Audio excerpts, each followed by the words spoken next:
A version of dodgeball was played in Africa over 200 years ago. It used to be a very dangerous game with tribesmen throwing rocks at each other. It was transformed when a British missionary brought the game back to England. He swapped the rocks for balls and put the emphasis on fun rather than pain. Dodgeball made its way to America and the first official rules were drawn up there in 1905. Here in Britain, there are over 70 clubs with some 4,000 active members.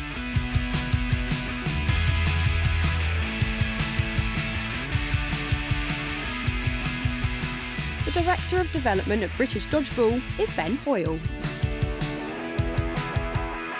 I think dodgeball's always been massive as a game, you know, in schools. I think everyone's played it of some sort, but changing it from a game into a sport really was the catalyst for, you know, developing dodgeball. In 2016, the first Dodgeball World Cup was held in England, with 30 nations taking part. The England Lions claimed victory in both the men's and mixed team events, and they've dominated the sport in recent years. Transworld Sport caught up with the squad as they began their preparations for this year's World Cup, which will take place in August at Madison Square Garden in New York. Madison Square Garden is the pinnacle of any, I think, sporting or non-sporting person's career. You know, musicians or sportsmen of any background would love to play there, and it's a huge opportunity. There's talk of sort of 12,000 sellout crowd, so we hope everybody comes along and watches, and it'll be streamed around to the world. So it's a chance to really, you know, put dodgeball on the map.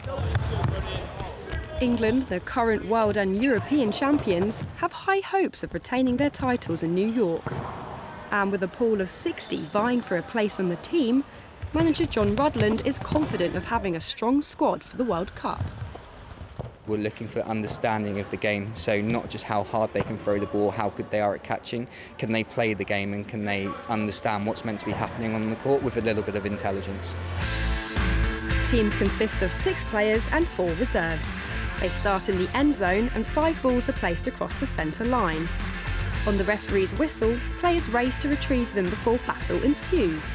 Direct hits, crossing the centre line and successful catches can cause a player's elimination, whilst the save rule allows you to prevent your teammate's dismissal by catching a deflected ball.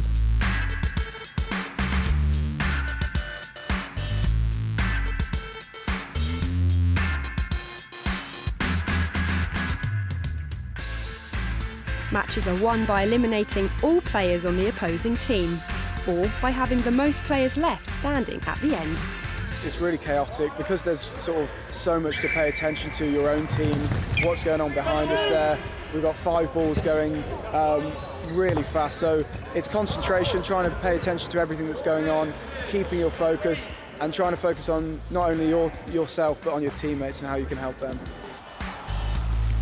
With top players throwing balls of up to 75 miles per hour, being alert and agile is key to a team's success, as is communication and teamwork. And in the lead up to the World Cup, the England Lions are taking things up a notch. Recently we've found that the preparation for the tournaments needs to be up there for us to be reaching what we want to reach. And in the last year we've really stepped it up. The classroom work's been literally phenomenal, particularly the performance analysis, the psychology, getting the nutrition involved. It's been really good, making us feel really good. Work from the World Dodgeball Association has helped propel the sport into the spotlight. The 2004 Hollywood film about dodgeball has also helped revive interest in the sport. Dodgeball recently gained observer status from the Global Association of International Sports Federations, bringing it one step closer to becoming an Olympic sport. I personally would love to see it there. Hopefully at a time where I'm still sort of able to play in the next 10 years. But if not, in any capacity, it would be great to see it there on the sort of bigger stages. And I don't think there's any reason it shouldn't be there. I've played sort of many traditional sports, and this for me is the best sport I've ever been involved in.